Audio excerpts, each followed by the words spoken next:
അപ്പോൾ ഇന്ന് രാവിലെ തന്നെ ഇതാ ശ്രേയക്കുട്ടിയും കൊണ്ട് ഹോസ്പിറ്റലിലോട്ടാണ്. അപ്പം കാട്ടാക്കട നെയ്യാർ മെഡിസിറ്റിയിലാണേ കാണിച്ചത്. ശ്വാസമുട്ടാണ്. അപ്പോൾ അവൾക്ക് കുഞ്ഞിലേ വരാറുണ്ട് കേട്ടോ. ഇപ്പോൾ ഇൻഹീലർ അടിച്ചിട്ടും ഇന്ന് ശ്വാസമുട്ട് നിന്നില്ല, നല്ലതുപോലെയുണ്ട്.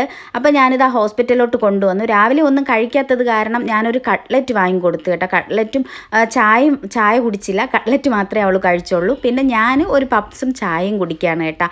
അപ്പോൾ ആൾക്ക് കട്ട്ലറ്റ് കഴിക്കാൻ വയ്യ, എന്നാലും ഞാൻ നിർബന്ധിച്ച് കഴിപ്പിച്ചേ. അപ്പം ഞാൻ പപ്സ് കഴിക്കുകയാണേ.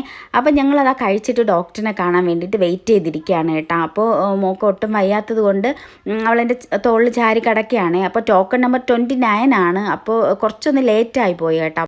അപ്പോൾ ഇതാ ഇന്ന് ഭയങ്കര തിരക്കും കൂടെയാണ്. ഈ നവംബർ ഡിസംബർ മാസമൊക്കെ ആകുമ്പോഴത്തേക്കും പനി, ചുമ, പിന്നെ ഇതുപോലെ ശ്വാസം മുട്ടിൻ്റെയൊക്കെ ഒരു മാസം കൂടെ ആയതുകൊണ്ട് ഹോസ്പിറ്റൽ ഫുള്ള് ഇന്ന് തിരക്കാണ്.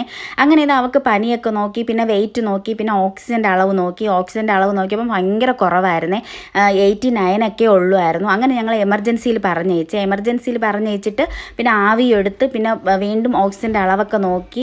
അപ്പോൾ ഓക്സിജൻ്റെ അളവ് വലുതായിട്ടൊന്നും കൂടാത്തത് കൊണ്ട് അപ്പോൾ ഞങ്ങൾ അഡ്മിറ്റാക്കി കേട്ടോ. അപ്പോൾ ഞങ്ങളിപ്പോൾ വീട്ടിൽ വന്നിട്ടുണ്ട്. ഇതൊരു 3 ദിവസം മുമ്പുള്ള വീഡിയോ ആണ്. അപ്പോൾ അഡ്മിറ്റാക്കിയ വീഡിയോ ഒന്നും എടുക്കാൻ പറ്റിയില്ല. അപ്പോൾ ഇത്രയേ